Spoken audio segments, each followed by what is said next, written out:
Stamford ব্রিজের গ্যালারিতে তখন কেবলই সাম্বার সুর, যখন ব্রাইটন থেকে 55 মিলিয়ন পাউন্ডের বিশাল প্রাইস ট্যাগ গায়ে লাগিয়ে পেদ্রো চেলসিতে পা রাখলেন, তখন ফুটবল পাড়ায় আলোচনা সমালোচনার ঝড় বয়ে গিয়েছিল।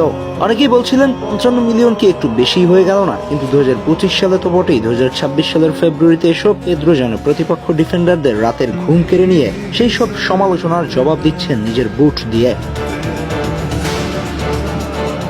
পেদ্রোর গত 6 ম্যাচের পারফরমেন্স দেখলে যে কেউ ফিরকি খাবেন। প্রিমিয়ার লিগের মতো কঠিন মঞ্চে গত 6 ম্যাচে তার গোল কন্ট্রিবিউশন সংখ্যা 9টি। হ্যাঁ, ঠিকই শুনেছেন, 9বার তিনি সরাসরি স্কোরবোর্ডে নিজের নাম লিখিয়েছেন গোল অথবা অ্যাসিস্টের মাধ্যমে। চলুন দেখে নেই গত কয়েক সপ্তাহের সেই খুনে ফর্মের ঝলক। 31 জানুয়ারি 2026 ওয়েস্ট হ্যামের ডিফেন্সকে রীতিমতো নাচিয়ে ছেড়েছেন পেদ্রো। একাই করেছেন একটি ক্লিনিক্যাল গোল, আর সতীর্থদের দিয়ে করিয়েছেন আরও 2টি গোল। এক ম্যাচে 3 কন্ট্রিবিউশন, পুরো মাঠ ছিল তার দখলে।